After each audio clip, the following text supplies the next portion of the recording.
colleagues, thank you all for coming. My name is Karlis Bukovskis. I'm the director of the Latvian International Affairs. Well, the Minister Sprūts is on his way. We just confirmed that he is on his way, so he's going to be with us in a minute, but we can start the event according to the program. So this is Rīgas Security Forum 2025 edition. So I was already just asked which year's edition this is. If I'm not, seventh, exactly. So it's the seventh season of our Netflix series, or just the TV series in general.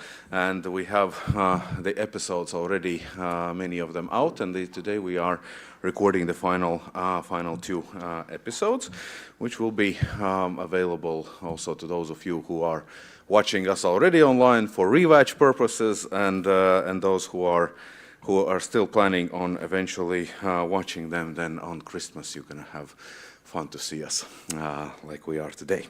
So we are very thankful to Riga Technical University to be in these beautiful premises. This is not easy to find always, the moon, not easy to find, but when you are here, then it feels like we are in the other world. Most importantly, I think that the political scientists wander into this building and into this premises even lesser times than anybody else. It's just not necessarily. We don't go to moon. We concentrate on what's on the earth. So in this case, last year title was Shaping the Future of the Defense and Security. This year we went with the shape of future of defense and security, because we thought that, well, for how long we can be thinking of how it should be shaped. So we have to actually start looking at what is the shape. So we hope that today we're going to get closer to the shape that we are expecting to see in the coming years. Finally, usually this goes to the end part, but I would like to use the opportunity and thank so many people, so many organizations already now, so you know who's responsible for this. For these 3 months of Riga Security Forum. And first of all, of course, Friedrich Ebert Foundation and the office here in the Baltic States. You have been instrumental always, and you have been putting the faith and trust in the Riga Security Forum that we so much needed. You are absolutely indispensable. Riga Technical University, we are very thankful that first year newcomers, but with a major contribution. It's amazing. It's amazing to be here, and we're going to hear from Rector just in a couple of minutes. Embassy of Poland, of course, always a very constructive, very reliable partner, and always there for the Riga Security Forum and for the Institute. It's always a pleasure to work. Another newcomer, the Embassy of the Republic of Korea. Another newcomer, LATO, Latvian Transatlantic Organization. We're truly thankful that you are with us this year. LSM and Delphi, thank you very much for, showing us to the world. That's the idea. And Dr. Sandis Schraders, who is currently somewhere out, he took the project in a very short period of time, and he put this project through. So, Sandis, if you're watching this on the record, then my thanks goes to you. And of course, Sara Wienberger from the Institute, who's been in charge of communicating this. Mikos Kovalevskis, who's been helping with the communication part, and of course, Friedrich Ebert Foundation. Beata Martin and Kristaps Celmiņš, thank you so much, both of you, for being with us. Without further ado, Beata Martin, the head of the Friedrich Ebert Foundation here in the Baltic States, please, you have the floor.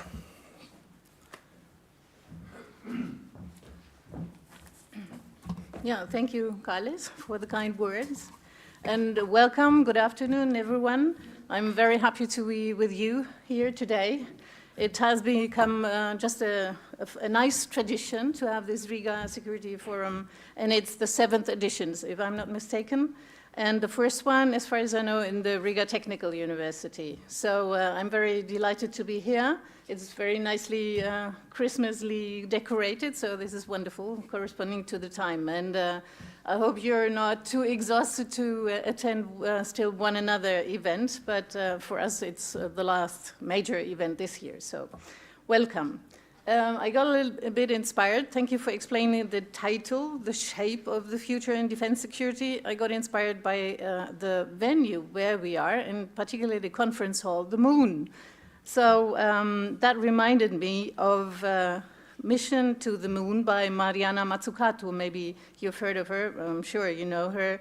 And she analyzed the moonshot programs the United States had implemented, and these moonshot programs successfully coordinated public and private sectors on a massive scale in the US. So Mariana Mazzucato also calls for the same level of boldness and experimentation to be applied to the biggest problems of our time. So maybe she would also have some kind of idea for the shape of the future of the defense security. Now, regarding the mission to the moon, in September 1962, President John F. Kennedy announced his intention to put man in the moon. It sounded at that time completely crazy and unachievable. He said, "We meet in an hour of change and challenge, in a decade of hope and fear." Sounds a little bit like it could be this decade. But then only 6 years later, already in 1968, the first landing on the moon was done. So with this whole-of-government approach, with this mission to the moon, this project became successful so quickly. Now, talking about moon and space, recently more attention has been given to security and defense policies in space. The US Chief of Space Operations, General Chance Salzman, sees the greatest threat in space defense in the surging technologies spearheaded by Chinese and Russian forces. Beijing and Kremlin have already signed a deal in May this year to build a joint nuclear power plant on the moon to power their planned International Lunar Research Station. It seems that Russia and Chinese satellites are expanding their space warfare capabilities and are increasingly targeting Western assets in orbit, which threatens, obviously, the whole defense system of NATO and its member states. The EU Commissioner for Defense and Space, Andris Kubilius, requests a big bang in Europe to achieve defense readiness, which includes reducing the dependency on critical raw material and many other aspects. The recently approved EU Defense Industry Transformation Roadmap is supposed to overcome the fragmentation in the European defense sector. And in all this, innovation, of course, is crucial, for example, in developing drone and anti-drone technologies. Germany also has issued this November its first national space safety and security strategy in a joint effort of the Ministries of Defense, Foreign Affairs, Ministry of Research, Technology and Space. And with this whole-of-government approach, a space security architecture will be established in cooperation with all relevant ministries. And all this at national level is complementing the international cooperation in NATO and EU programs. Well, so far for the space policies and space security policies, but even on Earth, we have more than enough problems which remain. Just last week, the presidents of the Baltic states emphasized the cooperation on security and defense in responding to Russia's provocations. Trump obviously did not end the war in Ukraine as quickly as he promised. The latest ongoing negotiations did not show readiness of Putin to stop the aggression.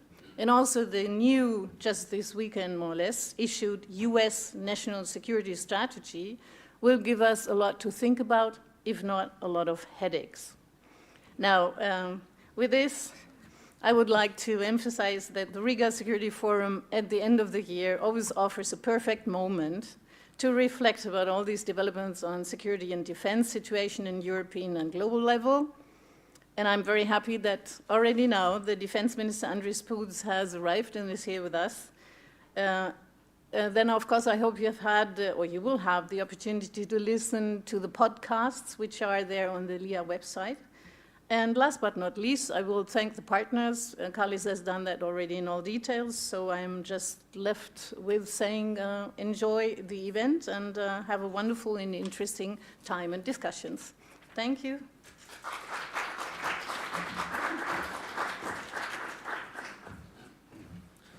Colleagues, again, without further ado, many thanks to Rector Professor Dr. Tālis Juhna. You are here with a speech to us on techno-human and security. I am really curious what you're going to say. Please.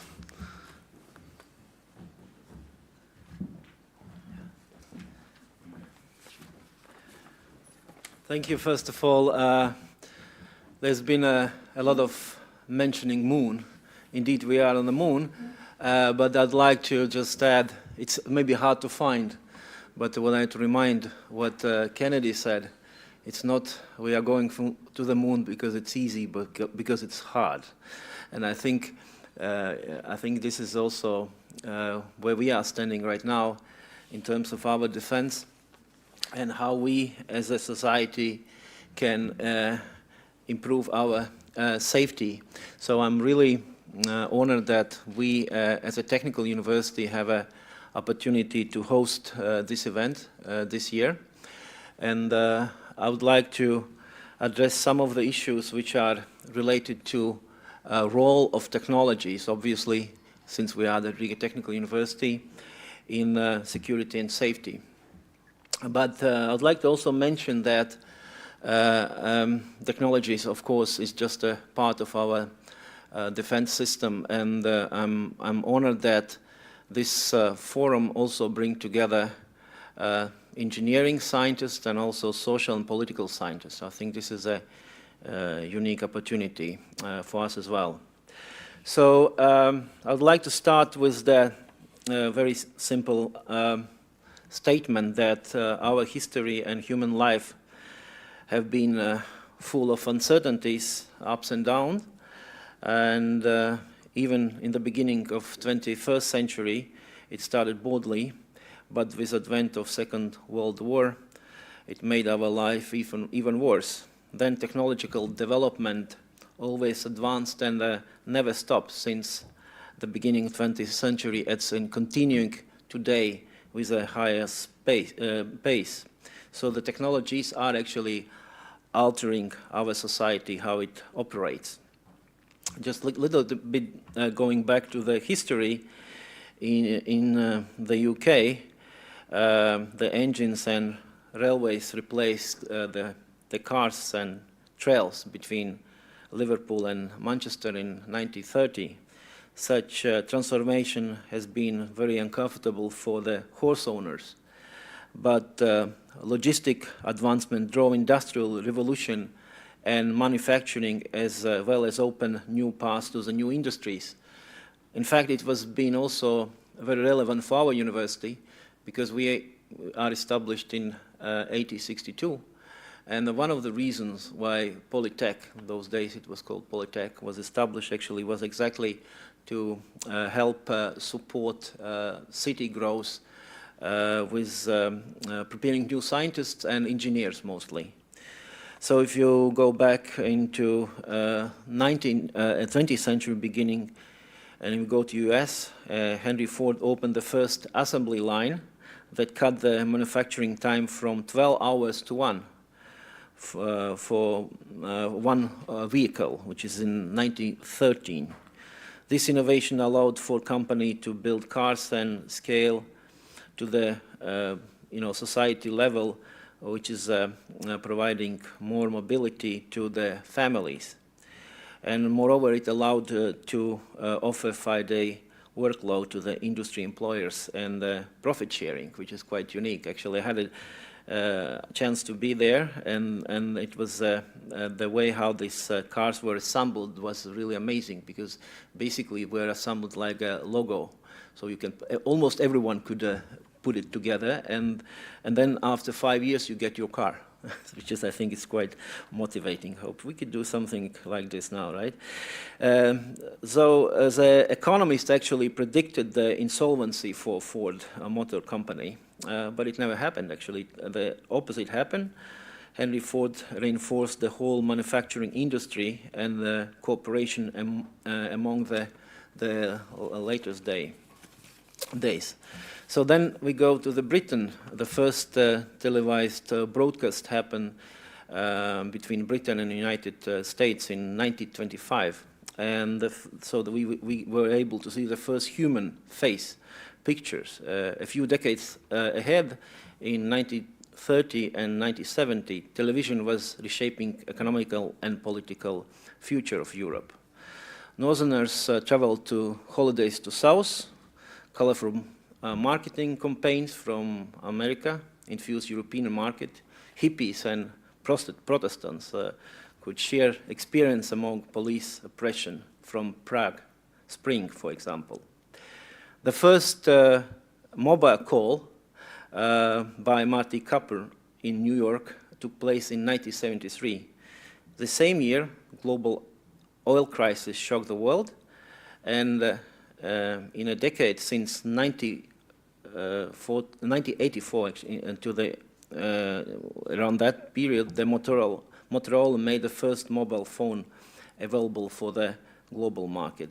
But the car manufacturer no longer created something that was just joyful, but also energy efficient. So today we see, electrical cars dominating the market, and this invention reshaped the physical communication properties, allowing real-time conversation and geographical irrelevance.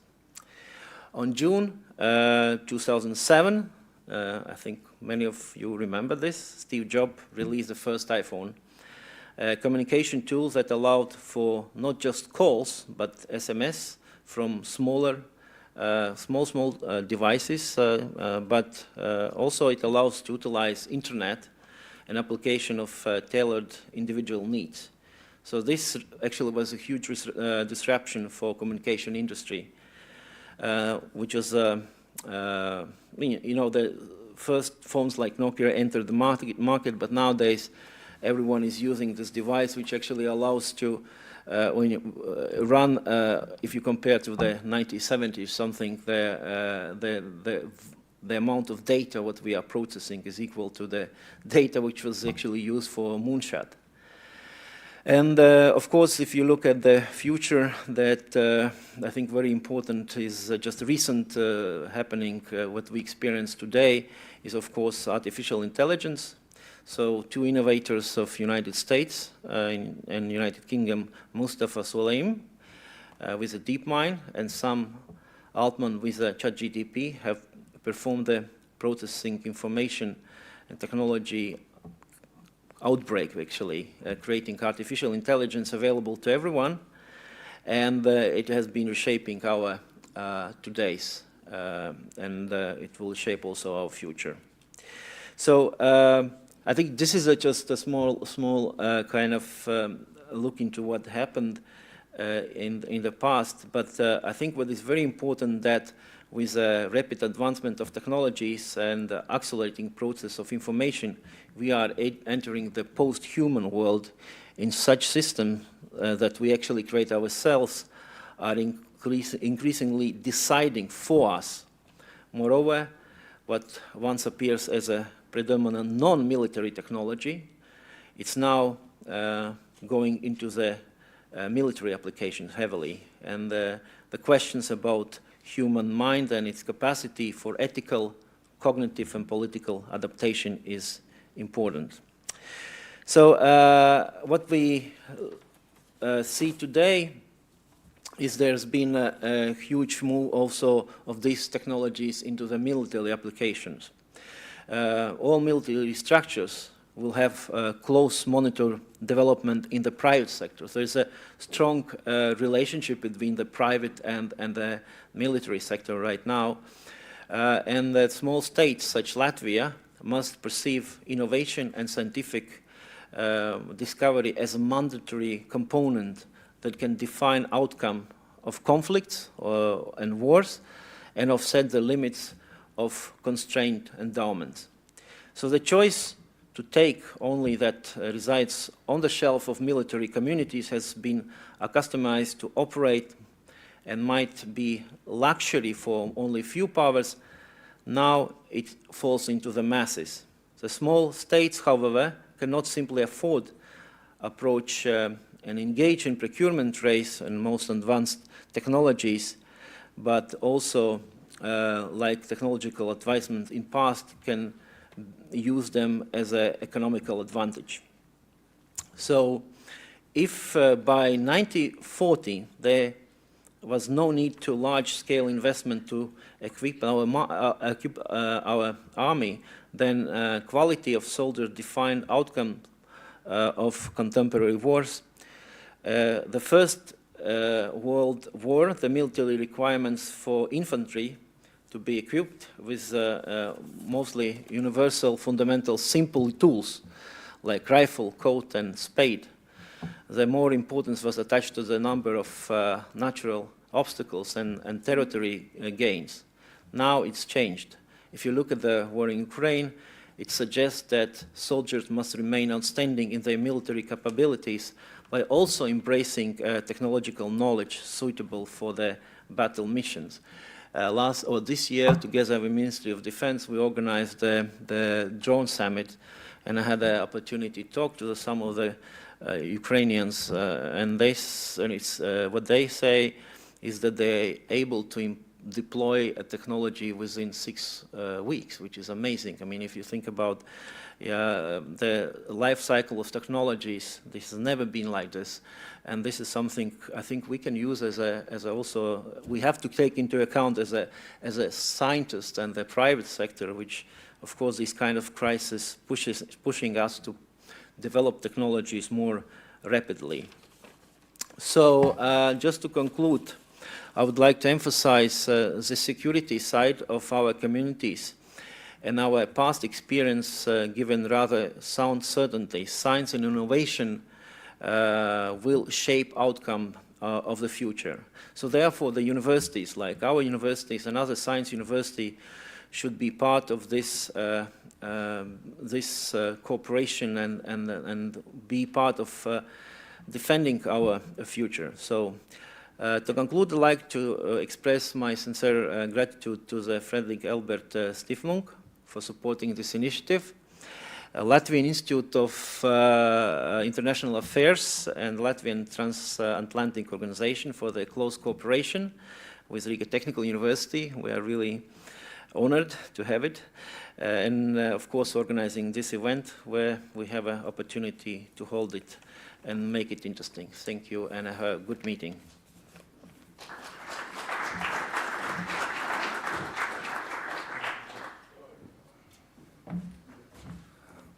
Thank you, Rector, so much for actually at the end very inspiring speech. We are running further with Professor, Dr. Minister, and a very good person, Andris Sprūts, who has joined us. Andris, we're going to have a conversation with you. If I can ask you to join me on the stage. You are one of the co-founding fathers, co-founding dads of the Rīgas Security Forum. And see, this has grown into a major event.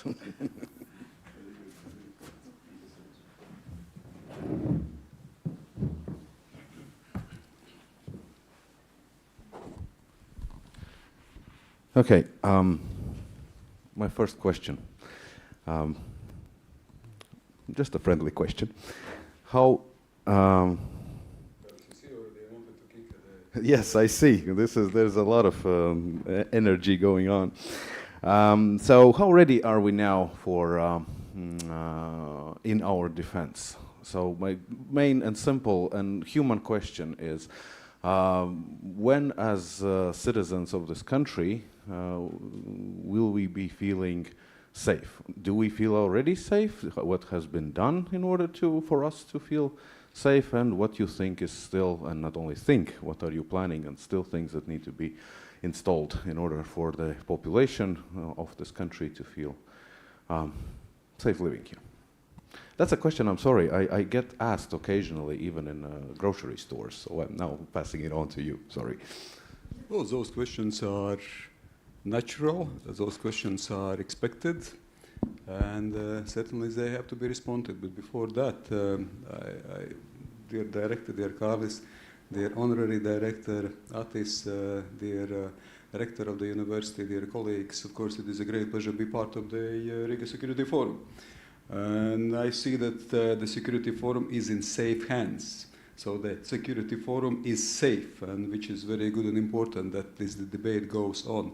And I am also happy that the debate goes on at Riga Technical University, at one of our science universities, because cooperation among different players, different institutions, different actors, if I may use academic term, is extremely important and instrumental.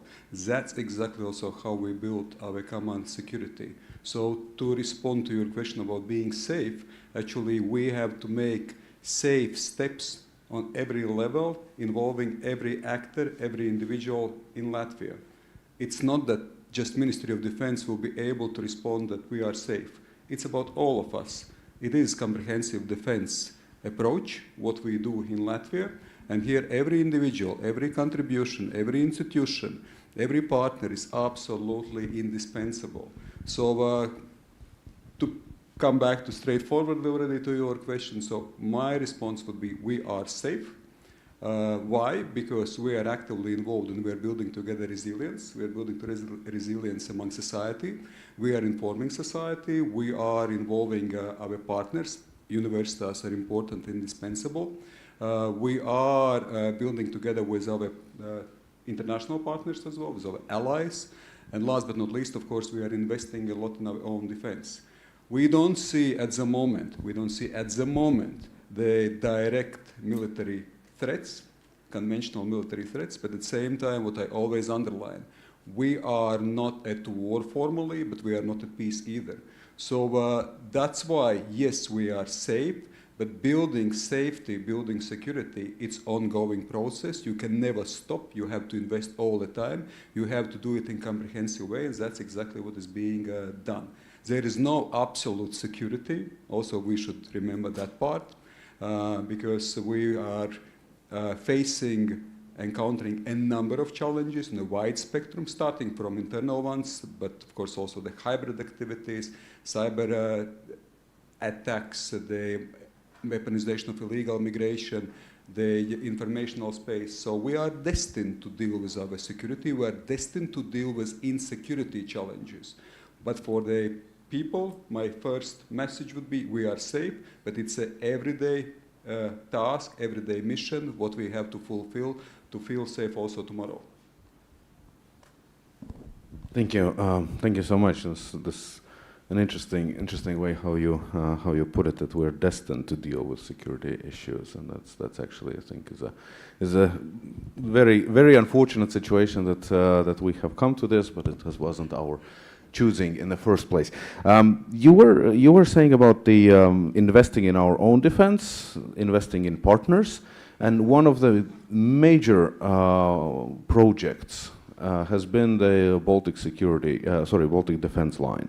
It's a historical one, so of course taking into account the similar lines that have been built in the past. Some have worked, some haven't worked.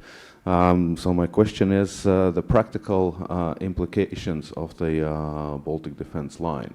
How it will look like? Will it? How strong will it be? How easy it is to cooperate with partners in Estonia and Lithuania, respectively?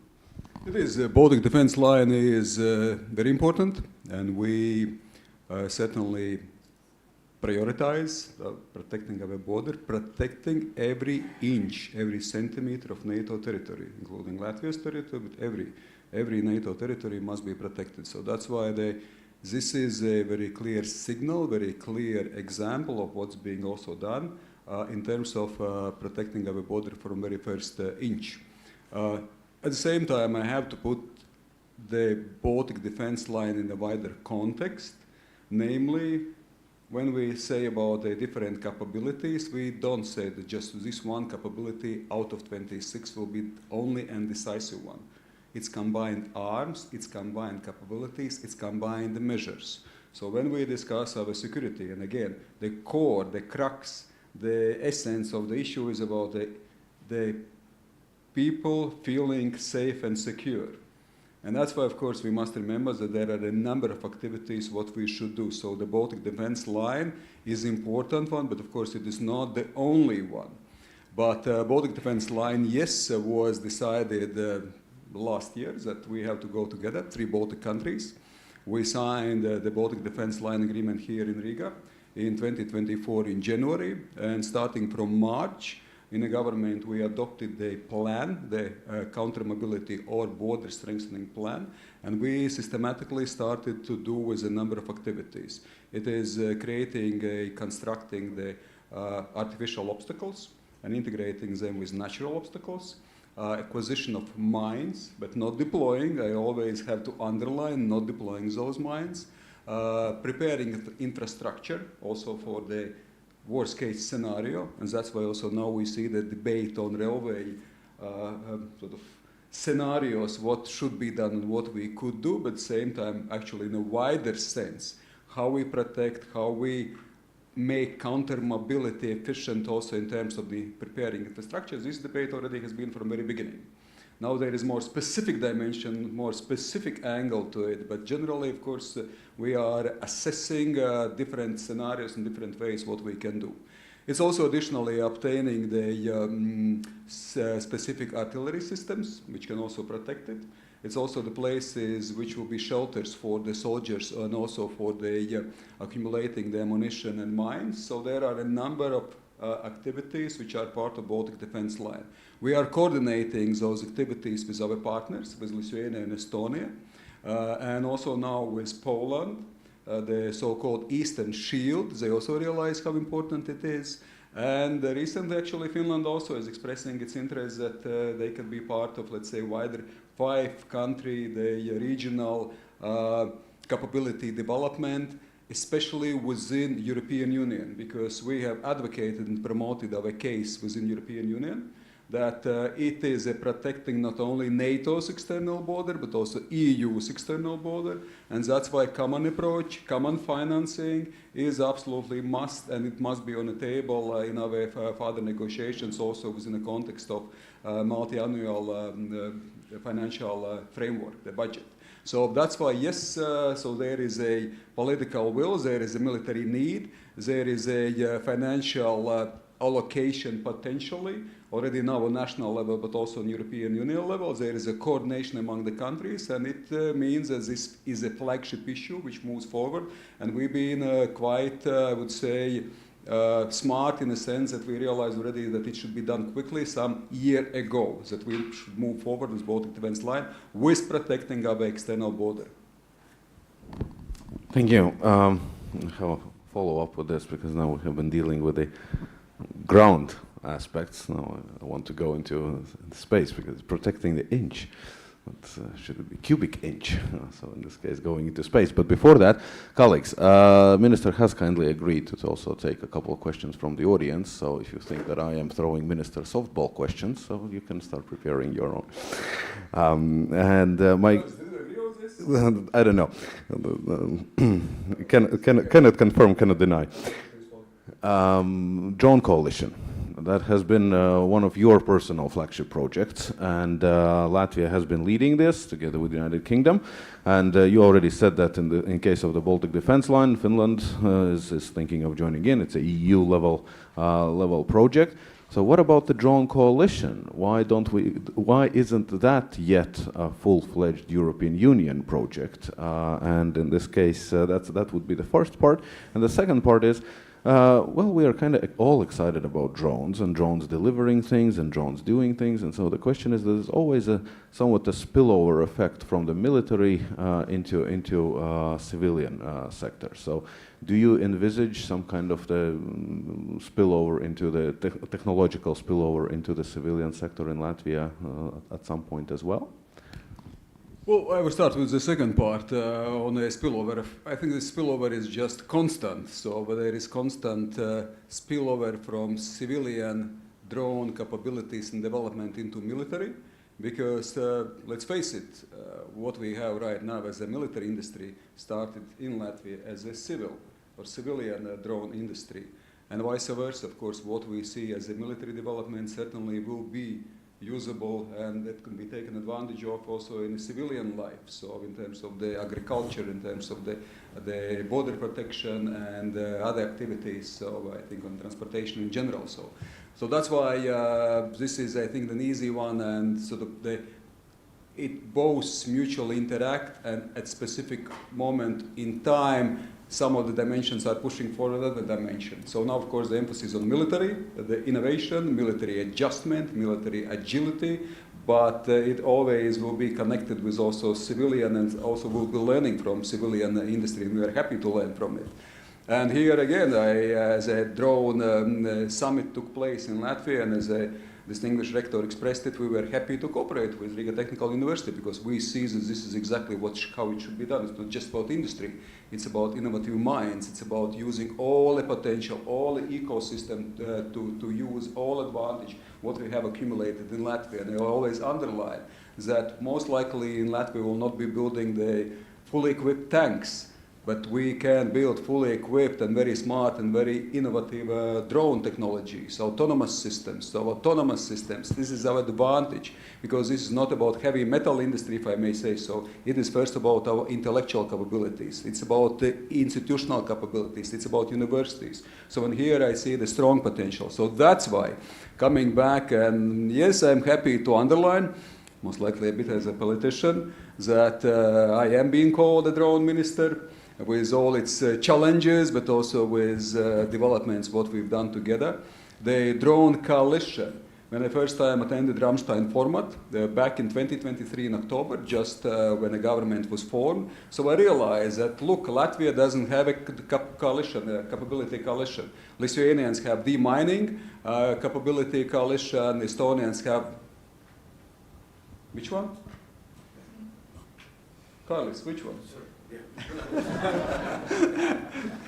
Well, I'm just checking you from time to time. So it's IT coalition, of course, e-Estonia, so it's also e-capability, IT coalition, and we didn't have a coalition. And I said, look, I mean, first of all, we should have, let us say, our role. We are willing to take a role supporting Ukraine, first of all. And second one, let's support Ukraine, but let's also support Ukraine through coalition, where also our industry, our innovative minds, our military can gain. So it's a win-win for everyone. It's a win-win for Ukraine, but it's a win also for Latvia and for Latvian military capabilities in our defense. So this was absolutely intentional decisions that we should have this vision to move forward with a drone coalition as actually our own capability development direction, but supporting Ukraine at the same time, coordinating those activities. At the moment, there are 20 countries. It cannot be EU coalition. Why? Because it's a Rammstein format. A Rammstein format, it's 60 countries almost, or more than 50 countries. And we have within coalition Canada, we have New Zealand, we have Australia, we have Turkey, which has joined. So this is a coalition which consists of Rammstein format countries. So there are a number of coalitions. We are part of 4 of them. And we are, of course, they're co-leading together with UK, which is also not EU country member. So we are co-leading exactly the drone coalition within the wider Rammstein format.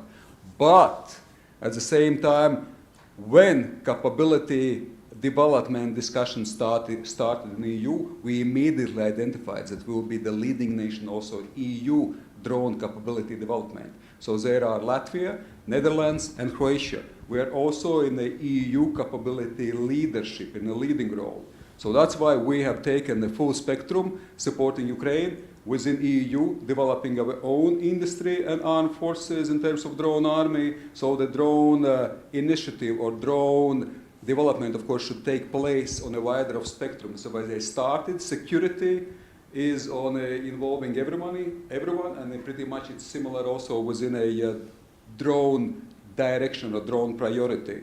So that's why we also established Autonomous System Competence Center. It's not just anymore about aerial drones or aerial autonomous systems. It's about the ground air systems as well. It's about maritime systems, also the subwater systems. So of course we make also the next steps. Testing is important.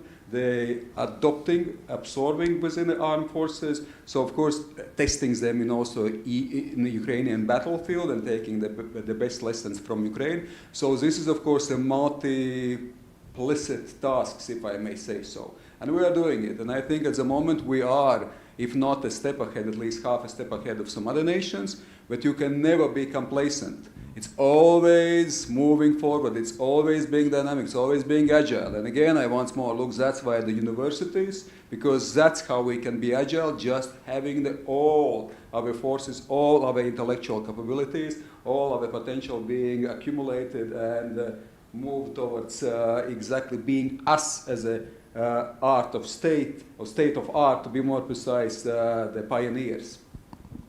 Thank you. Bright future ahead of us. Yes, if I may kindly ask, because we are recording this, if you could also state your name and affiliation the moment when you're asking the question, please, Sergejs. Sergejs Potapkins, Latvian Institute of International Affairs. First of all, thank you for very valuable information and answers. And I want to start from the biggest elephant in the room, namely the United States National Security Strategy published a couple of days ago. Somebody already joked that it's much easier to understand strategy reading in its original language, namely Russian.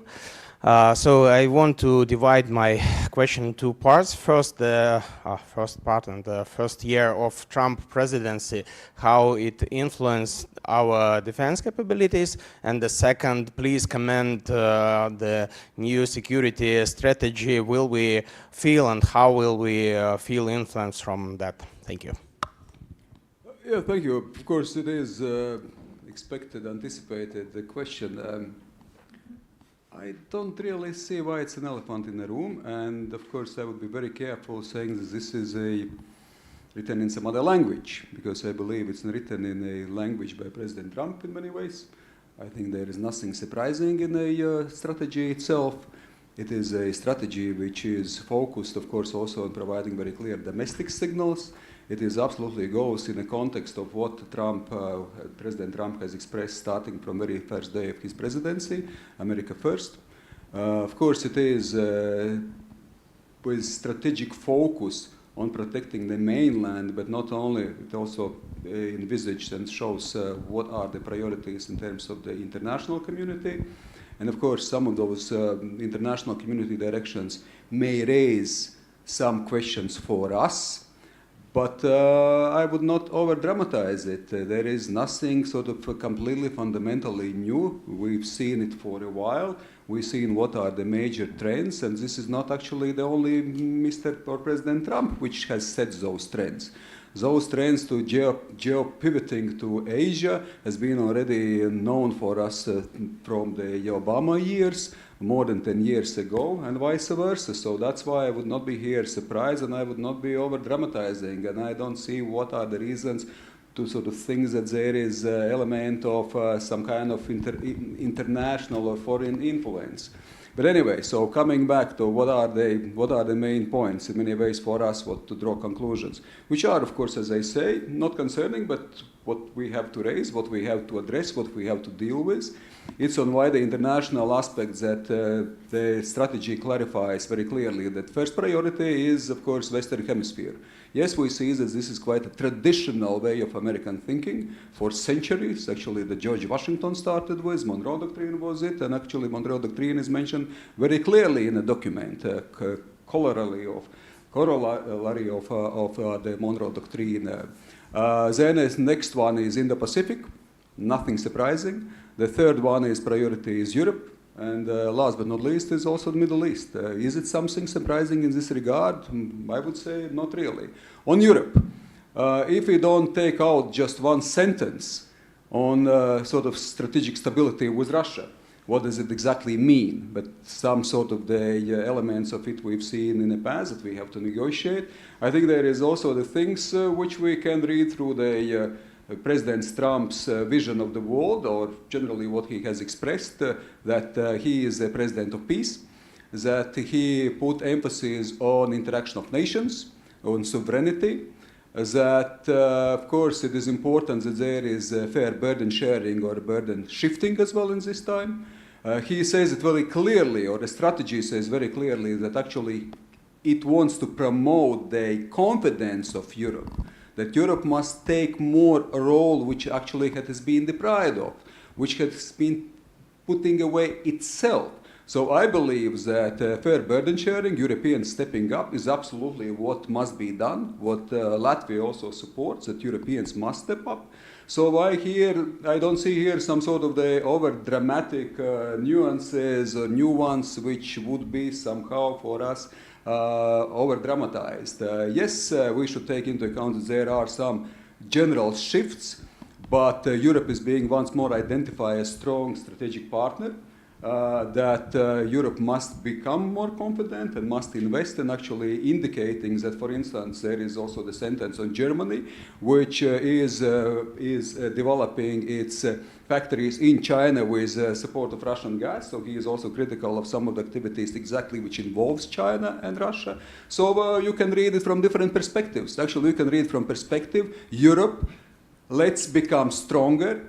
Europe must become stronger, we must invest more, and we must be equal partners in terms of burden sharing with United States, by this actually making stronger our economies and making stronger as a civilizational community. And I see also the positive steps in this regard. Thank you. Do you have one more question? Yes, Atis, please.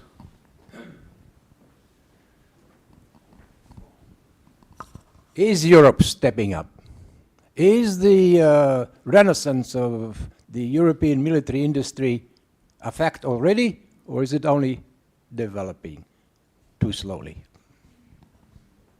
Easy question. Yes, it's a glass half empty, glass half full. It's a glass half full on a mindset level. There is understanding, there is a vision, there is commitments that actually we realize that Europe must step up, that the continent is being, if not threatened, at least there are some threats outside, and that we have to invest in our defense, that we have to invest in our defense industry. So in terms of the mindset, in terms of the policies, it's a right mindset. So the Zeitenwende has taken place along European continent mostly. Of course, let's be realistic, there is diversity always will be remaining due to geographical location, due to historical experiences. We cannot fully deny that part. So Europe is diverse. So this, of course, element will be always part of the wider picture. But in terms of the general mindset, I would say yes, it is a glass is half full. Not completely full that now we decided that we will be doing it in the coming years, still also that it will take some time. We can be critical of that part, but generally the mindset, the understanding is there. The glass is half empty in terms of the implementation. So now, of course, the implementation. On investing now, urgently, into defense, on supporting Ukraine, investing in our defense industry, and also defense industry being adjusted directly and ready to provide the necessary equipment for the armed forces. In terms of also the timeline, how we invest and how we acquire those equipments and capabilities. So that's why, of course, implementation parties, it moves in the right direction, but certainly and unfortunately, it might take some time. The mindset is right, the implementation is now a crucial one, and it's urgent, of course. I have one more question then. But of course, I can add that there are some countries which are pushing forward the whole debate, including Latvia. And that's also coming back and putting in a context a national strategy. What Pete Hegseth just said also in the security conference in California, that there are those reliable role model countries, Poland, Baltic countries, but also Germany is changing. So he indicated, and we had a meeting with Pete Hegseth in July in the Pentagon. And not many countries actually have had those meetings, and we are very proud of it that we were able to, 3 Baltic countries come to the Pentagon and to have a very frank and quite a lengthy discussion.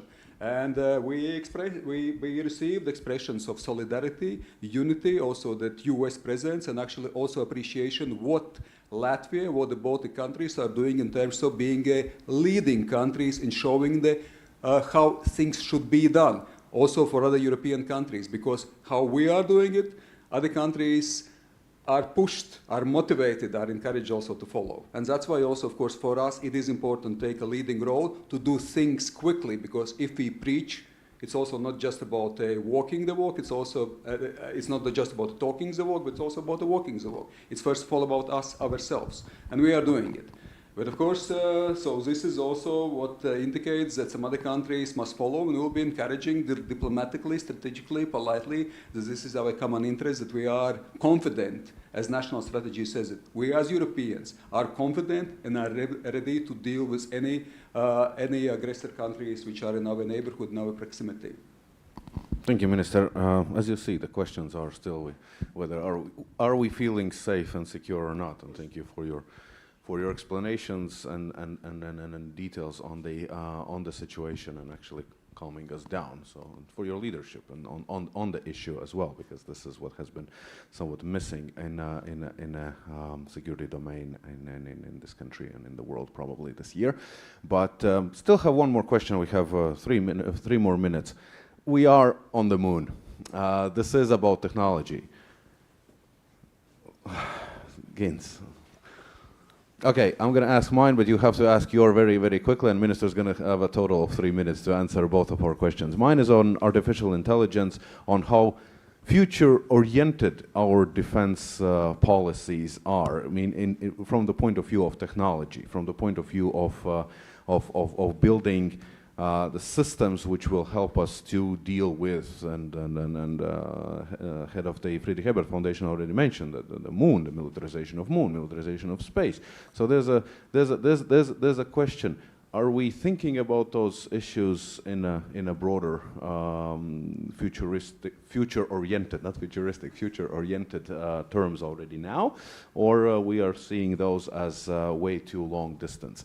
So how long-term planning for the future we are doing? And Gintz, your question, if I may kindly ask in shorter than mine. Yeah, very short, retired Latvian ambassador. Minister, you mentioned speed. What about Rail Baltica in this context? Thank you. That was short. You should invite Minister of Transportation or the Prime Minister. Yes, I know, of course. I can expand it in a lengthy manner here as well. Of course, it have 2 minutes. Of course, Rail Baltica is important. Also, it's important exactly as a member of the government, as a Minister of Defense, from the perspective of the military mobility.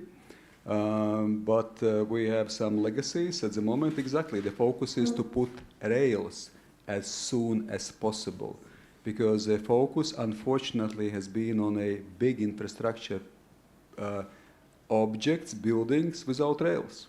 So now the understanding is absolutely that rails must be there as soon as possible. So this is a very clear goal, and we are moving forward, of course, within certain financial constraints. But the rails are now the top priority. Let's start with the rails. So we've seen from the previous experience that the priorities were somewhat different, and now we are somehow trying to find a exit strategy, but still at the same time finding the speedy solutions to Rail Baltica in terms of exactly acquiring this military mobility. But it's not just for military mobility. Military mobility is also important. But coming back to artificial intelligence, yes, and I am also happy, and I am delighted, and to some extent appreciative to also my predecessors that already some decisions were, for instance, made in terms of the 5G lab in Ādaži military base, and now already 5G lab this year, for instance, which was the first European 5G lab on the continent. We are now already connecting 5G, artificial intelligence, and autonomous systems. So exactly, autonomous systems must be maximally autonomous. We realized that before the full-scale invasion, we had also some global, international, ethical questions, what exactly autonomy means. And this is still a relevant issue as well, how far we go with autonomous systems. But of course, in a challenging testing times, we have to use all of our advantage and to equip ourselves with capabilities which are able to protect our people, and once more come back to your first question, to provide security to our people. So that's why, of course, autonomous systems must be as autonomous as they can be. So here on Latvian soil. So I'll be in favor of it. So also from very beginning of my term, I immediately raise the question of artificial intelligence. It takes some time, but we see some steps which are going simultaneously with autonomous systems development. Also, artificial intelligence is increasingly integrated. But the horizon, the sky is the limit in this regard. And we have to be very dynamic, very agile. And once more, I look towards universities because, of course, artificial intelligence is absolutely where innovative minds are being accumulated. So now already I say, look, I mean, in previous times, the armed forces always knew what we want. Now sometimes we don't know what exactly is taking place in a scientific domain. And that's why interactions, mutual spillover is extremely important. Mutual learning process is absolutely crucial in this regard. So basically armed forces become a learning institution. It's not anymore in a classical way combining arms. It's actually a learning institution and we're learning all together. Thank you.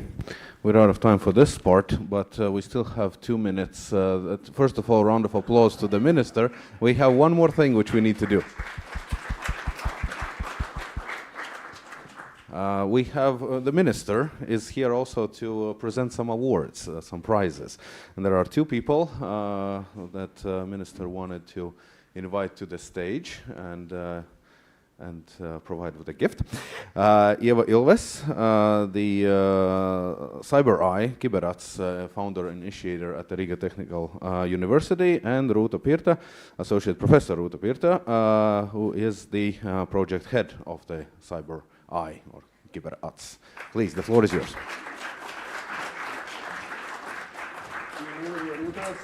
Yes, of course, this is a great honor for me to express our appreciation for our cooperation, for what you do, because once more, it's when we discuss security, usually we think about, so first of all, military security, hard security, but also everything which takes place inside the domain is crucial, because now we realize, as a modern society, how interconnected we are, how important it is to be efficient in protecting our people also inside the domain. It's as important as military or hard security. So that's why thank you so much for what you are doing, for your initiative also taking leading role, for you of course also being a manager and moving forward things, so the informing society, at the same time I think building our own knowledge stronger and at the very end contributing to our common security and protecting our people. So thank you so much. Thank you for your contribution, and I'm happy to provide a honorary or recognition paper or diploma to you for what you've done, and thank you so much. Yes, thank you.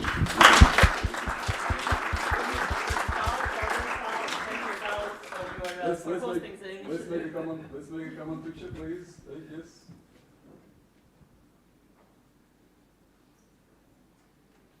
And it seems that we are just destined to be together in our cooperative activities and our joint activities. Thank you so much. Thank you.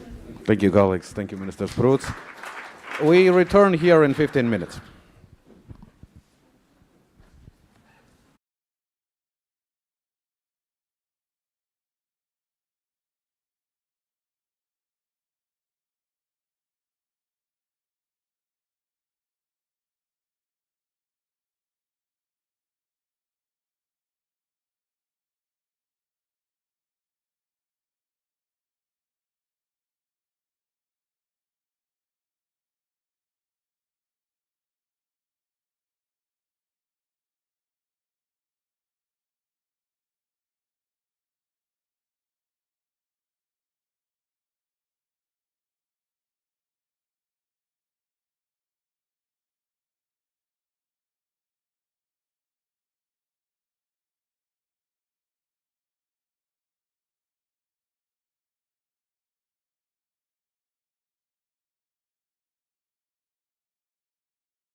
Hello, everyone.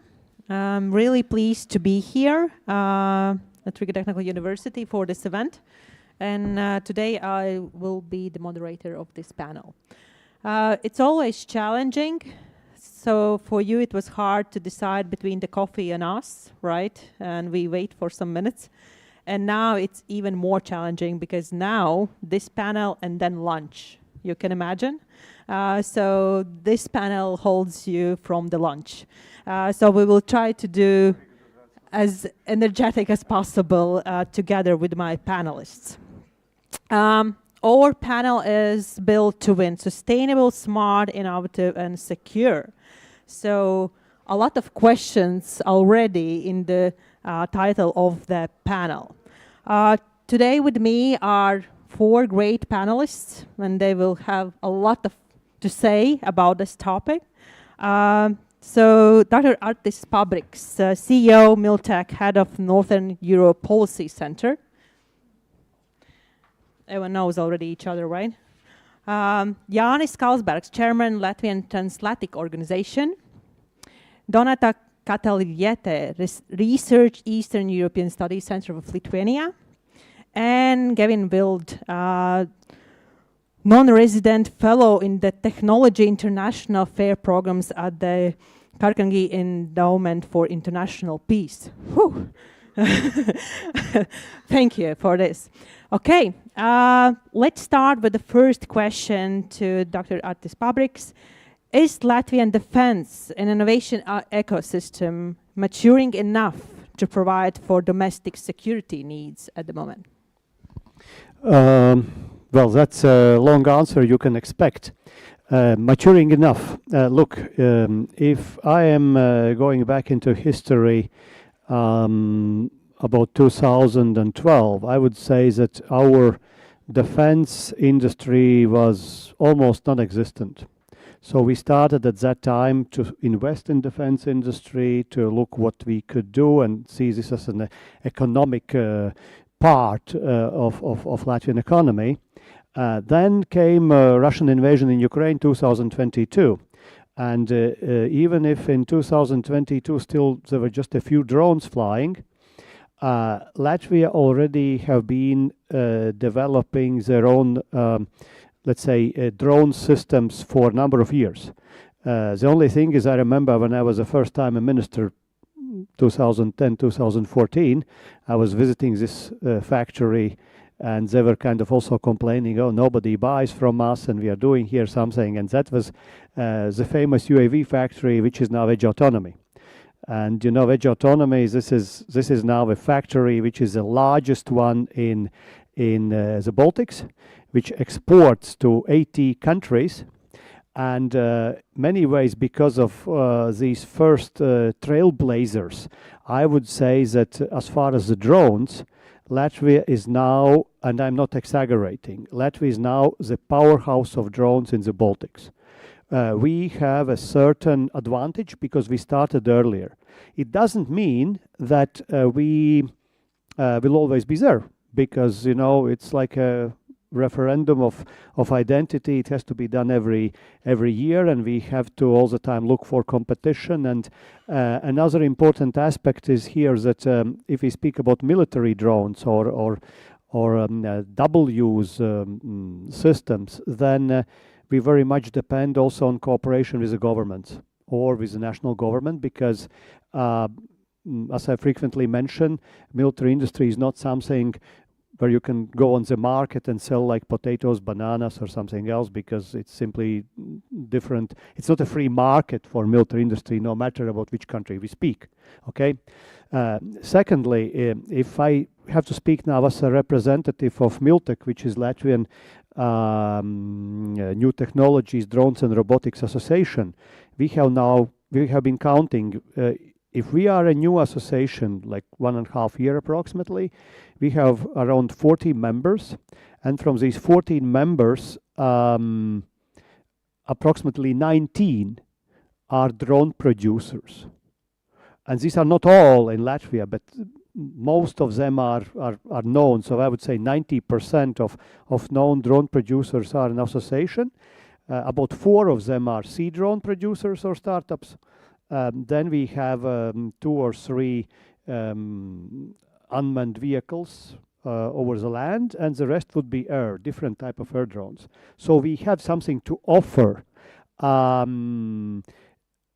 Is it good for our defense forces? Yes, I think it is very good, because we learned already from COVID pandemic that suddenly all the global economy routes and supply chains were breaking down. We see how it happens with the Russian invasion in Ukraine, where you need to produce a lot yourself. So for us, of course, it would be a challenge to not to provide, but for us would be a challenge to know the perspective of the government. And I can honestly here tell what is our bottlenecks, for instance, because drone industry and new technologies, it's relatively new animal in zoo, and that means that a lot of these companies are startups.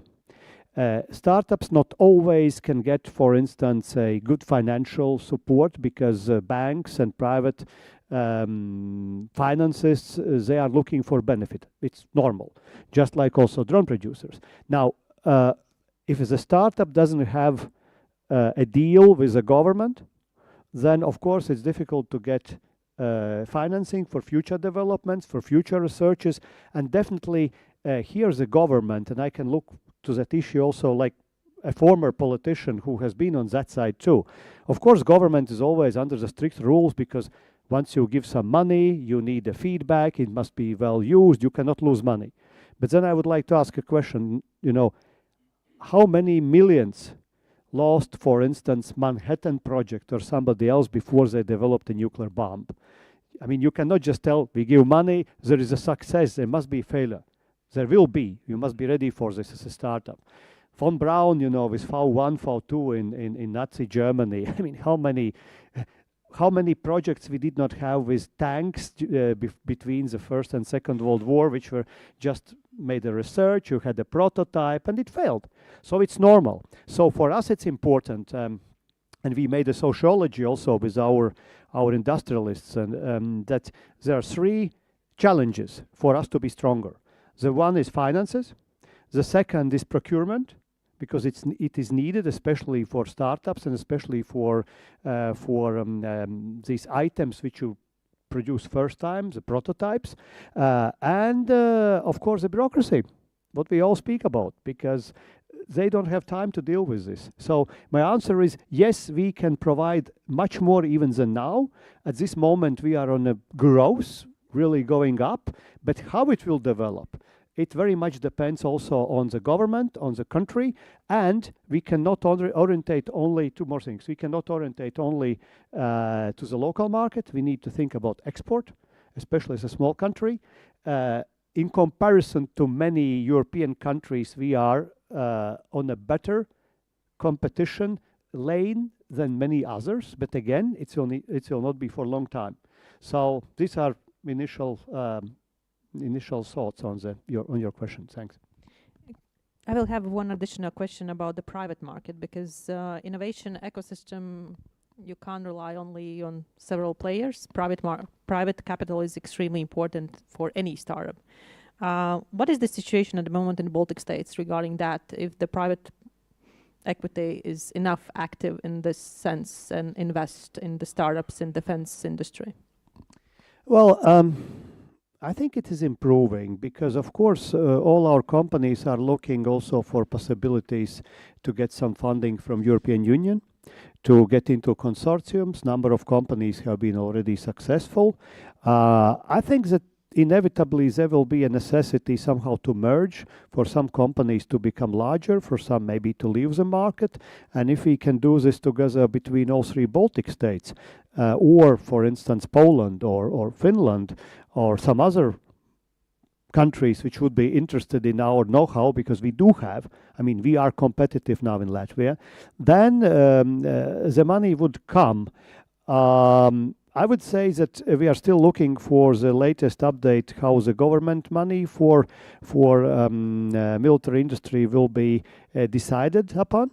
we are also looking, the latest news is from our defense ministry that next year about 50 million will be given to drone industry. Is it a lot or not? I would say we would aim at more. Why? Because from this 50 million, I guess 30 is from SAFE, which is a European loan, so 20 only national budget. I would say we can aim for more. But of course, for us, the most important thing is not to lose timing to test prototypes. And here there could be improvements because we have, and sorry for local critics, but here, of course, if prototypes are waiting 3 years until some of them are purchased, it's not a good timing for industry and also for defense. And what would be good timing? Sorry? What would be good timing? Well, the good timing would be that immediately once you have a prototype, it is taken by armed forces.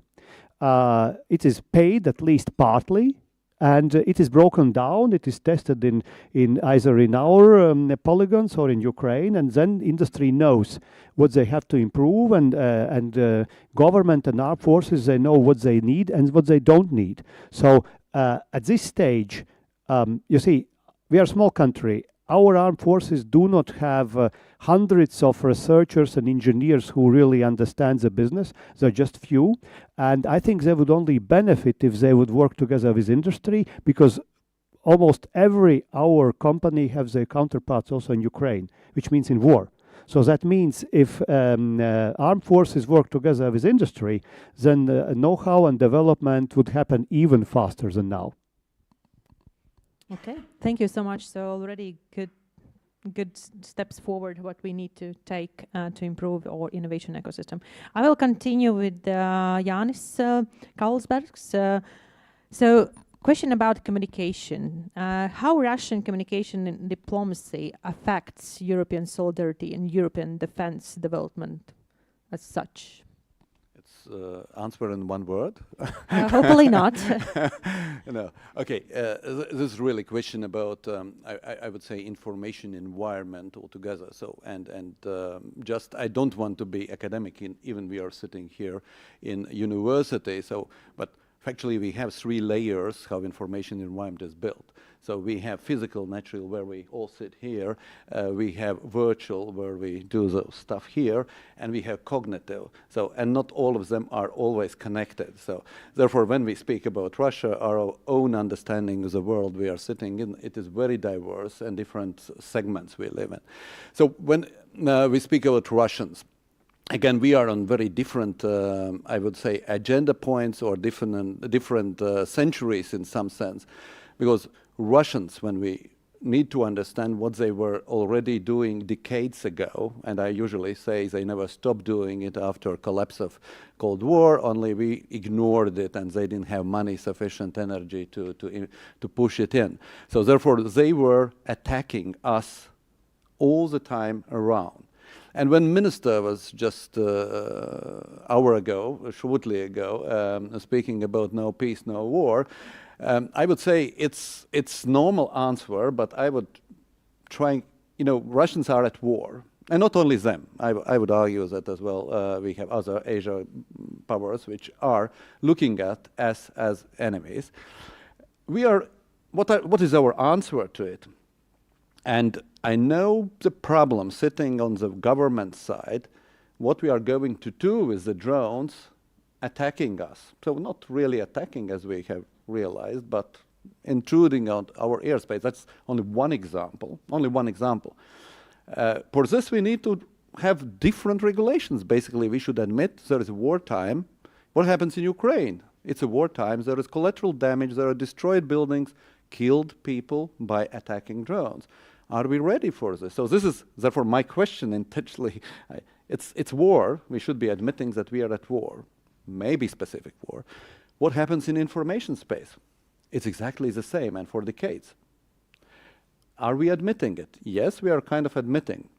But it's not only sufficient if we admit in one space that here in Baltics, naturally, we were speaking a long time about, but still, we must admit we were not being able to block it for different reasons. One was reason, of course, technically you can always, information is going all around, but as well legally, European environment was not admitting that it's enemy who is attacking us. It was just free press, and we admit it. So it's all fully integrated within our system. So we must kind of establish common grounds within the nation. So again, if we speak Latvia is one case. We are on the border side. In Baltics, we understand it easily. In Poland, we understand. Finland, Sweden, we understand. But if we speak about Spain, it's so far away and there are different problems.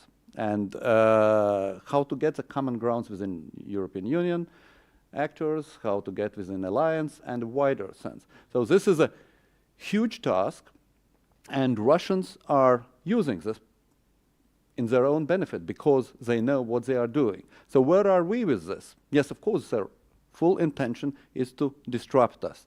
How they are doing it? And of course, the hardcore is Ukraine, but it's example-driven. They're showing that they are going to destroy or subdue.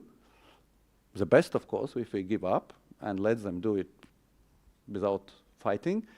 But destruction, mass killing, it's just communication from their side to tell what they are going to do. So then you have this war line in information space, psychological space, virtual, which all are in cognitive space connecting us.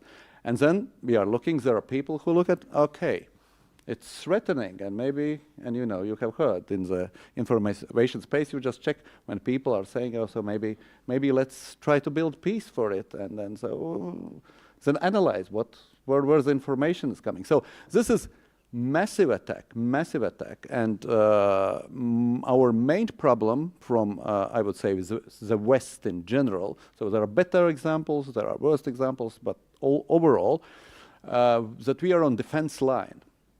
We are still on defense line. And I fully agree with the minister who spoke that there is a half full on some side of our understanding, but here I would like to say it's speaking on most government or elites, they understand whether all society in different nations, again, so I try to speak not only in Baltics, where we have majority understanding in Poland, there are many nations which understand, but whether all nations are fully immersed, battling, not eating what is given by enemies, is still a big question. Therefore, answer how they are splitting by different means.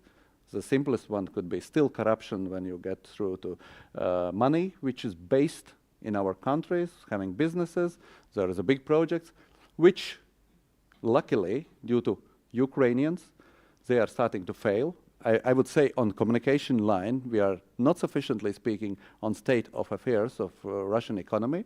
I think it's in extremely bad situation. Of course, there is endurance by Russians to keep it running longer, so you never can tell when it will disrupt, but it could happen even tomorrow, and next year, after next year.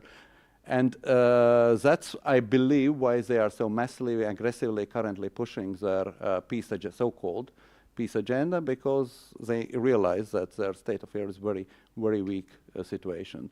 And so on our side, we should be much more investing, speaking to people, to getting them on understanding where the enemy are and what we are supposed to do. So this is not perfect answer to this, but definitely we must be still much more engaged in our public activities and getting the word out to the people.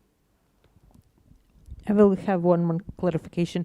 If you are saying we, who are we? So who needs to talk with the people? Who needs to take this responsibility? You mentioned that there's a big difference between the West and like Spain and Portugal, where they are okay with that, maybe what's happening because they don't care. So question, who should take this responsibility of communication and push to the society this understanding, common understands about what is good and bad? We, the West, is classically understood as liberal democracies. And the question is, are we successful? Can we tell that we are succeeding versus dictators and autocrats?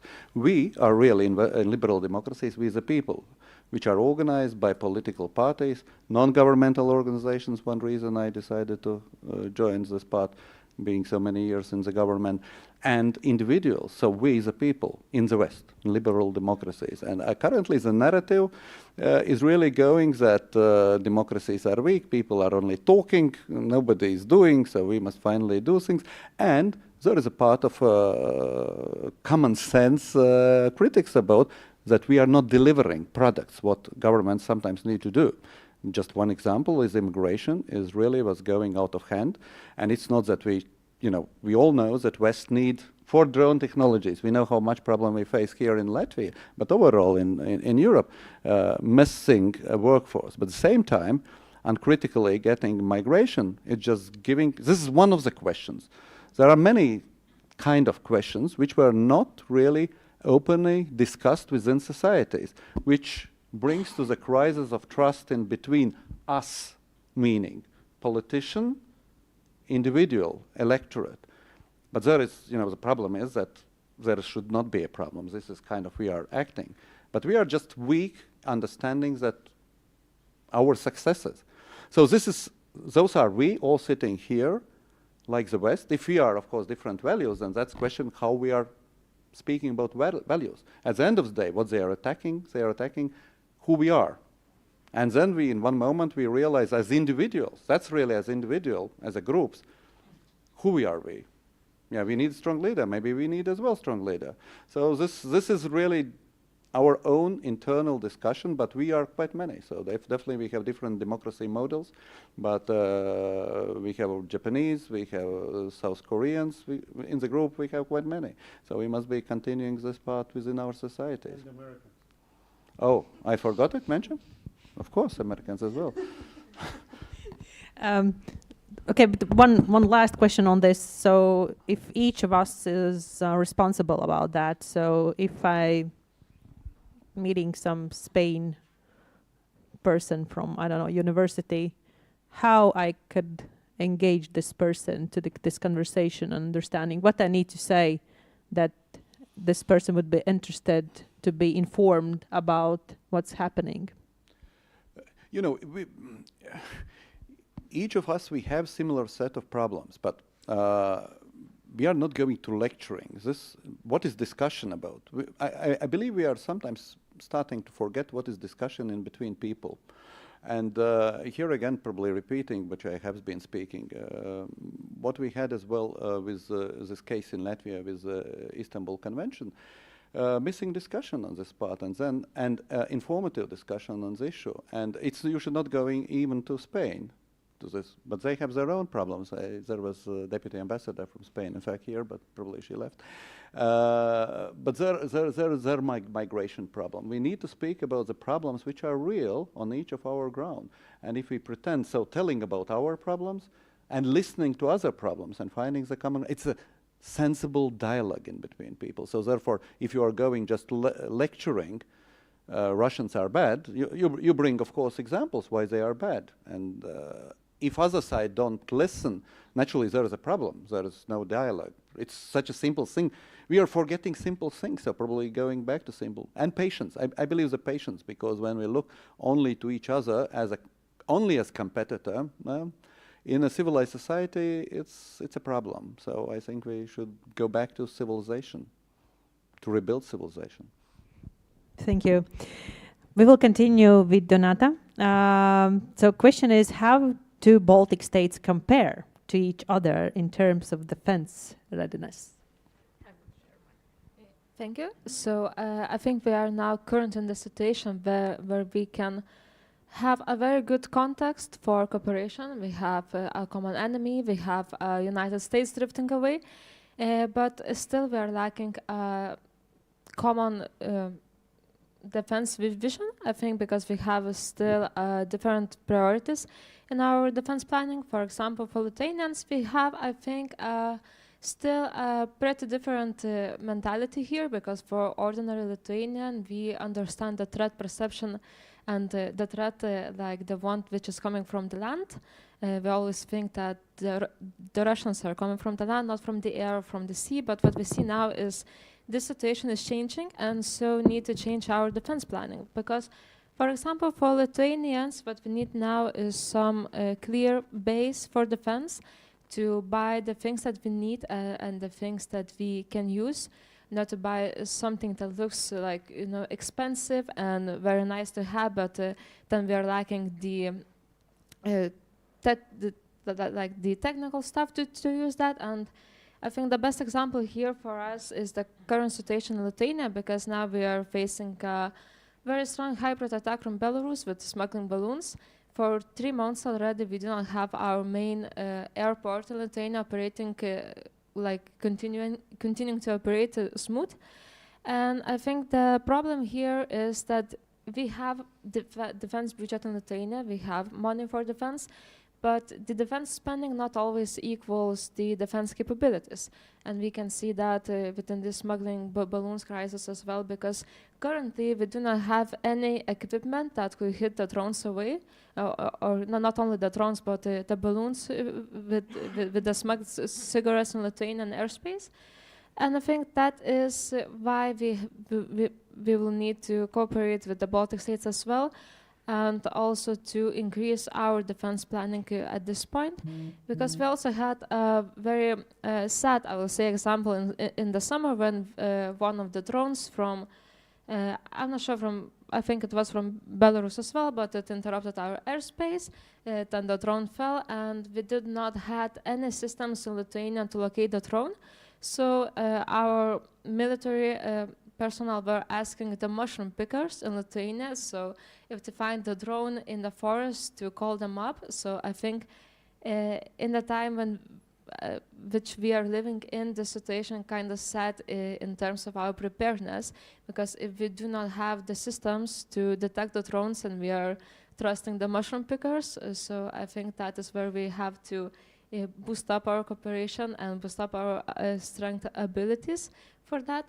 And the same goes, for example, with the Shahed drones, because we do not have, I think, the good equipment to hit them up, because we are using very high-tech technology from our side to counter the pretty much not high-tech and simple drones. So if there's one or two of them, we're kind of good with that. But if the day X will come and we have a lot of them, violating our airspace, I think that will also be a problem for us, not to have good air defense systems for that. So I think that is also where we could cooperate more with Latvia as the drone experts here. And so I think that is where we have to keep up the most, and where we have to cooperate with the Baltic states to have more shared defense vision together, and to use the example of the Nordic states to have more strengths, more cooperation, more abilities to use the equipment and supply lines in case to be safe from our common enemy at this stage. Sorry. No, it's fine. Thank you so much. But I believe if we go back to very practical steps, because about talking and doing, right? So one thing is that we are willing to cooperate. I believe that's 100% sure that and Baltic states are always together. In this sense, we are also together. But the question is how. So how this cooperation in a very practical matter could be organized, because if you think about the industry, or it's the industry role that they need to find their own value chain and build on that, or it's about government, strategic planning. So question is how to move from willing to cooperate or have some pieces of cooperation that it's really, we can say that we work together on these questions. So I think it should take the both sides of them, same as with the defense industry, because we in Lithuania over the past year, we have seen a lot of increasement in our defense industry. We have seen in a lot of initiatives. We also have some good producers also we have very good cooperation with Rheinmetall, and they are now having their feet in Lithuania. So I think that is one side of the cooperation, to have some joint initiatives for the industry, which will also boost our economic levels in all the Baltic states. And I think from the diplomatic level as well, because we are, from my point of view, we're still lacking some initiatives for the joint exercises. We do have them, but I think we could do more because we all share a border with an enemy state. We have good practices to share for one of each other. So I think it is easier to say than to do, but I think it should be like very consistent and will take not only one part, but at these days where we are living in the situation that we are facing, it should come at all stages from both the defense industry and the diplomatic issues as well. Okay, thank you so much. And now we move to United States. So Gavin Wild, I have, believe, one of the most important questions for today. So how does the new United States security strategy affect the urgency to build our own military industry in common structures? Well, first of all, thank you for having me and for lobbing a softball at me as the question. I think, let me start with the good news. The good news is, at least from my experience in the U.S. national security arena, is that the Baltics have never suffered from a lack of urgency in this regard, and that the Baltics are what right has always looked like from Washington, D.C.'s perspective, and the approach that all of Europe needs to take in handling security issues. So I mean, that's in some ways, as the minister said himself, there shouldn't be any surprise, and certainly for the Baltic states, I think it doesn't necessarily augur any surprising urgent steps need to be taken. All of that said, I think the bad news is that the transatlantic geopolitical consensus post-1991, post-1945, is conclusively over. And as much as it may pain many people across the European continent to stew on that fact and operate from that and accept that as a fact, I think it bears repeating. It is over.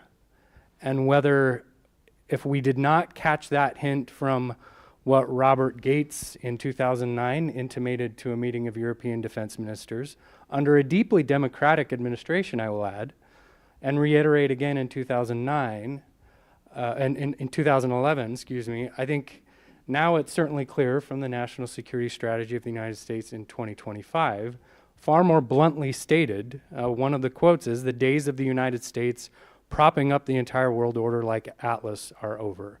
And so that's the bad news. The bad news is the thing that we were familiar with, that we felt like we could rely on in many ways, is conclusively over.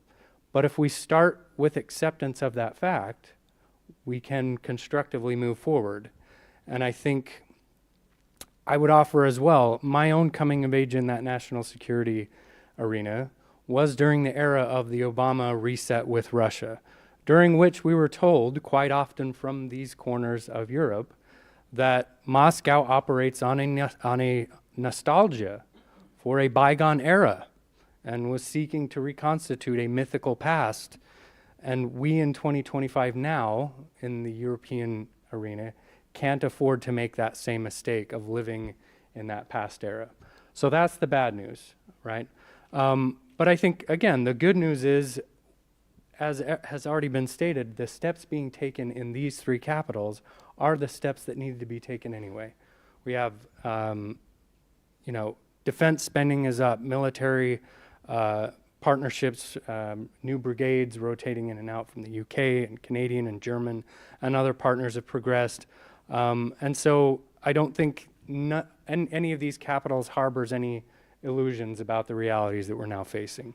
So the urgency now lies less in reconstituting that solidarity of that bygone era than it does in building the complementarity of the new, what must become a new European-led security system. Now, as my colleagues have noted, that will entail a very robust technology stack that remains to be built, but is slowly being built with leadership, including here in Riga, right? So that means drones, that means batteries, motors, chips, software, data centers, and cybersecurity.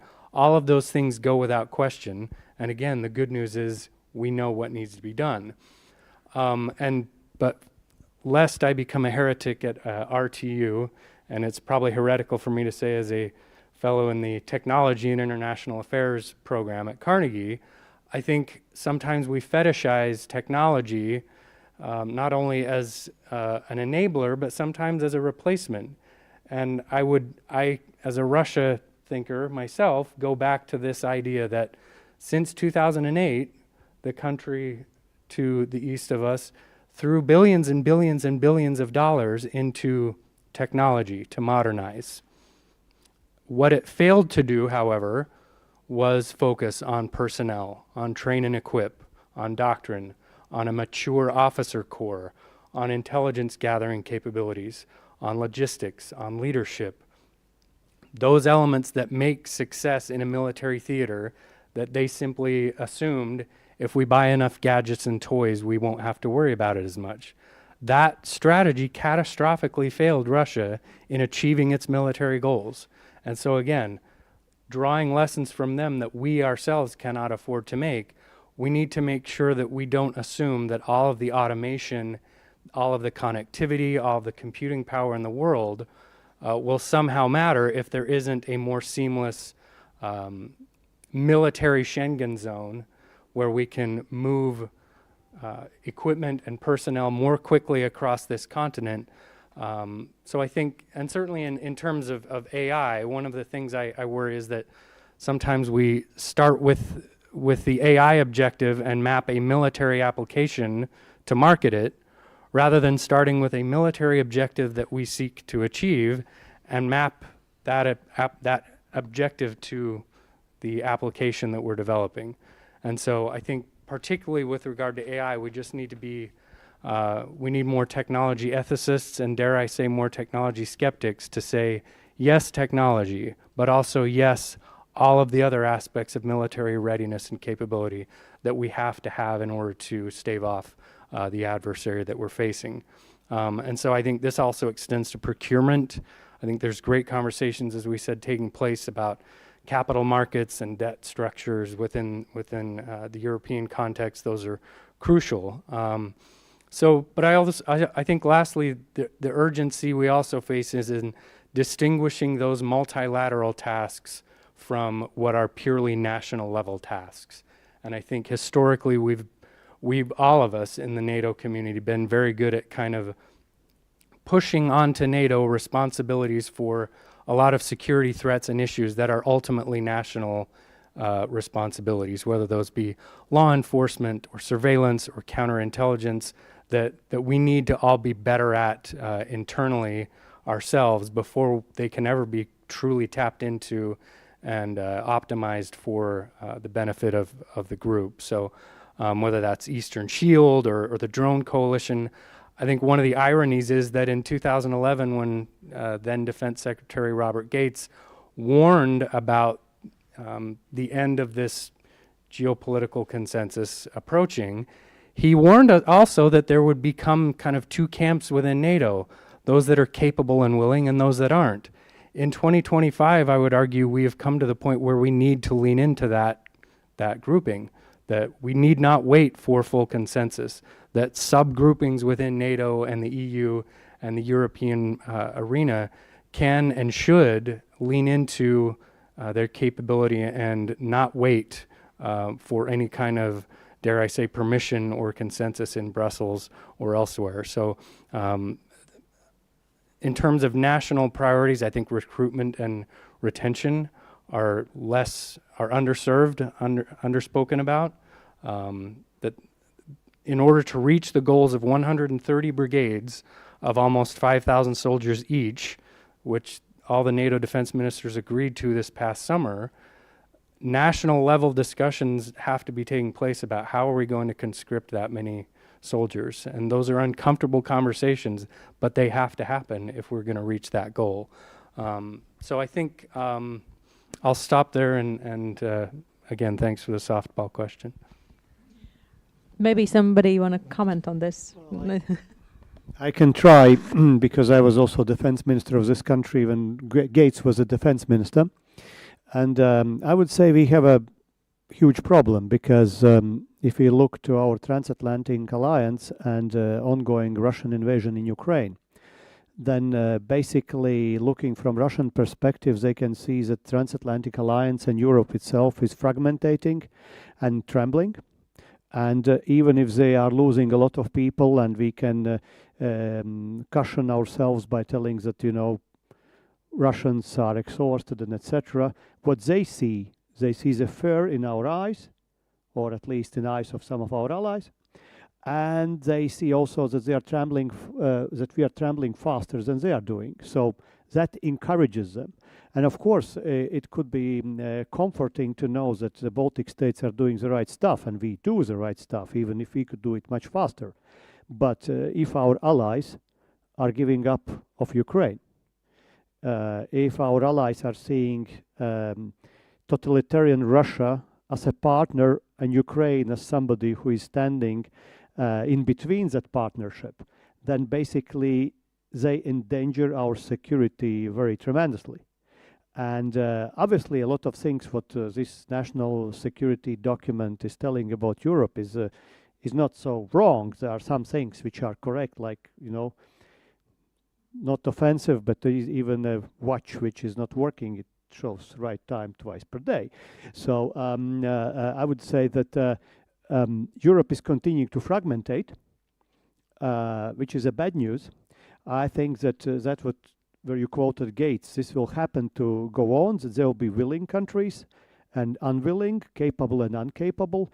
And if I'm taking on board the American, a little bit with provocation, of course, please keep it in mind, but American approach currently that Europe cannot live under the eternal umbrella of American security, then why, for the God's sake, these countries which are bordering Russia should all the time safeguard the rest of Europe from the Russian invasion? I mean, how long will you live on our behalf until you will understand that you have to pay, you have to invest, you have to create those 130 brigades, and you finally must have the right mindset? And this is what is not happening. And of course, bashing Europe only from the Washington side, it's also kind of, you know, it's good to remind about mistakes, but yes, we see that Europe is declining economically. It's 14% compared to more than 20% in 1991. But what about American impacts themselves compared globally in 1991 and today? So anyway, for Europeans, it is not a good news. But for us, that basically puts a question: what to do?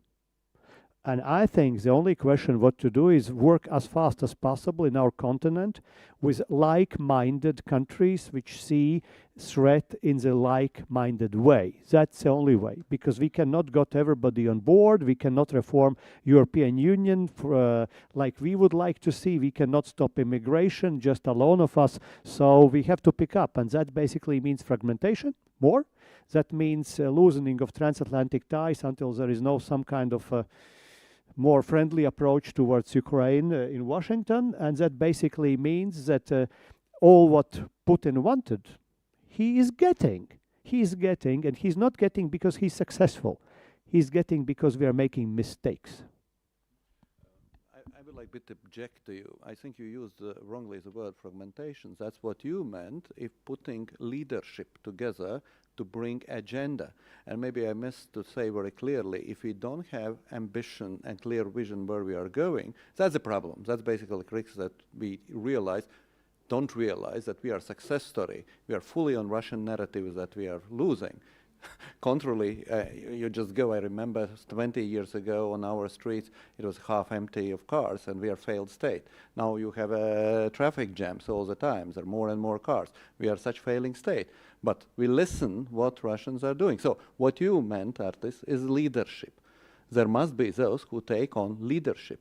And in one moment, and you know, and there I would really agree with Minister Artis, not you this time, but with Andris' approach, that that's what they want to get, this fragmentation of seeing, and America and narratives from United States that they are leaving.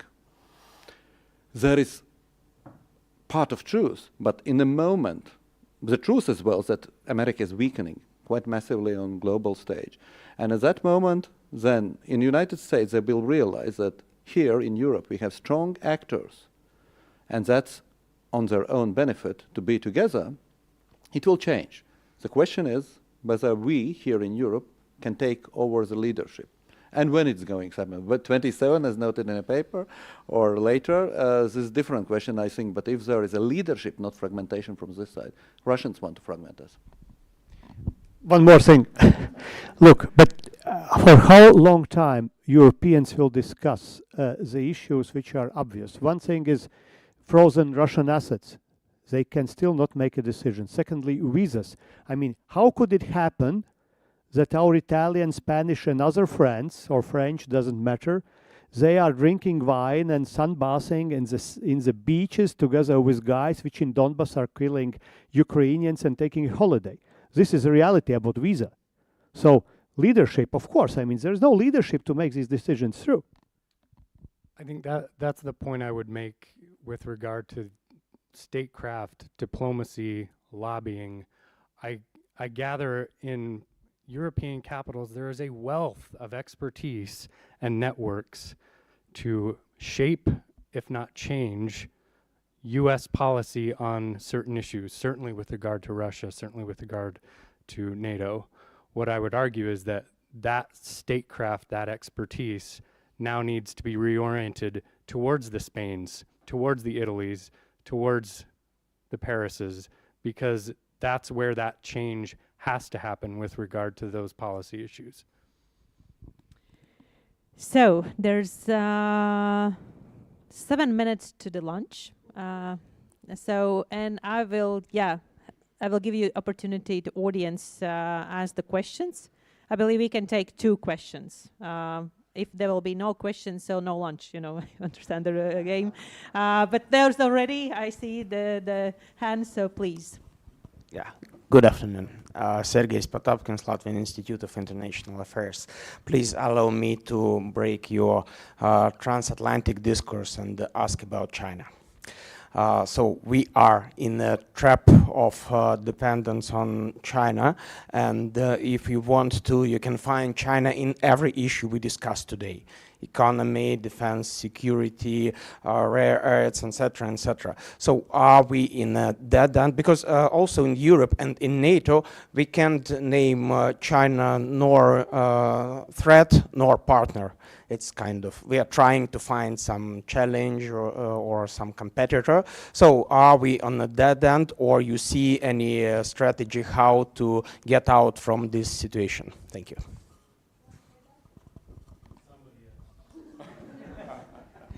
Okay, well, basically we are increasingly moving into bipolar world if Europe will not get themselves together, which means that will be China and United States. The national strategy actually gave some a little bit positive news for Taiwan, as far as I understand, and for Pacific, telling that they will try to stand for that. Will it happen in reality? We don't know, because, and I would be careful on Taiwanese side, because one thing is promises, other thing what is happening also in Europe, and this is not very exciting. And I would say also that because of Western reset policy with Russia and inability to stop Russian invasion in Ukraine for last 4 years, basically made the alliance between Chinese and Russians and North Koreans much stronger. This alliance would not happen if we would stop Russians in the First or Second World War year of the war.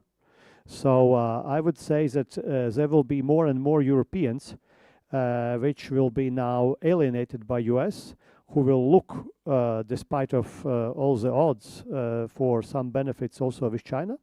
So in that sense, fragmentation, political fragmentation, mindset fragmentation in economy will probably not work exactly in the interests of United States, no matter what we think which is right and correct.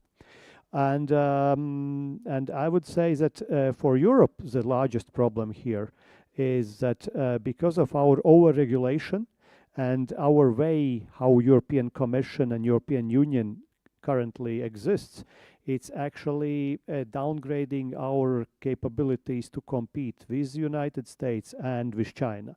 And that basically means that we are becoming also less relevant partner for United States in a possible conflict with China. Just adding to this dilemma, especially for I understood European Union or Europe in general is kind of at stake. China, if I remember correctly, is producing currently as a manufacturer around 35% of global manufactured products.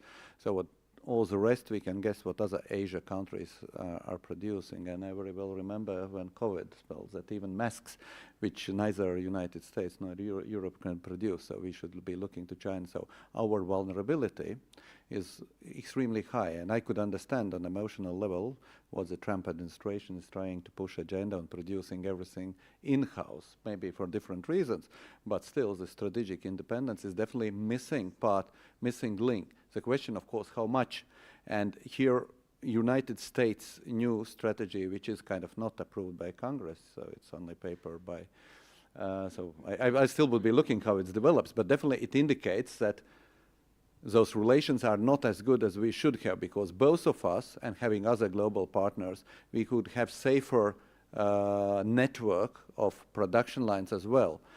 If we go on high end of technology, like semiconductors, which we have, or artificial intelligence even more, there were some specialists who calculated if Europe should code the battlefield, it's around 4 trillion, if I remember correctly. The calculation, still it's of course calculation, which could be mistaken. So lagging behind United States, and still lagging behind as well China.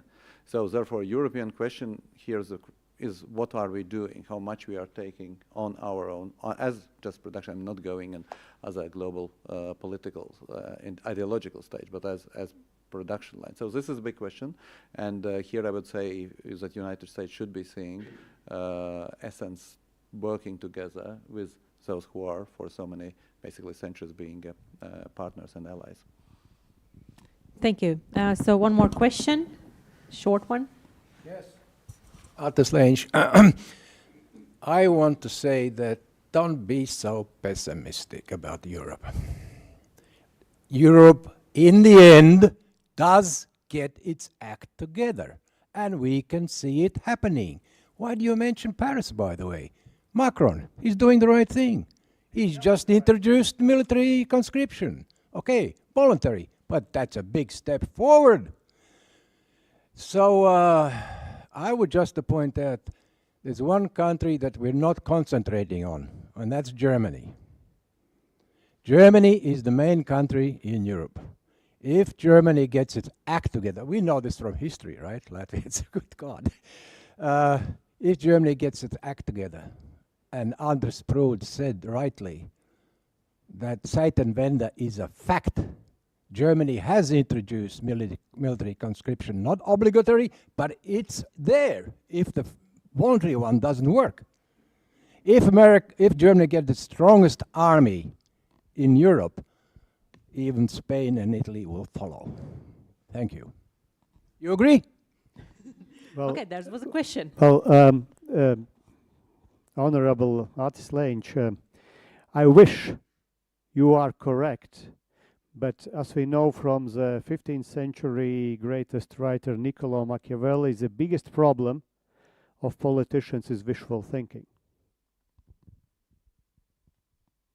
Something else? Okay, on time. Thank you so much. Round of applause to our panelists. Yes? Okay. You're still here. Thank you so much. I believe lunch is already served, and so please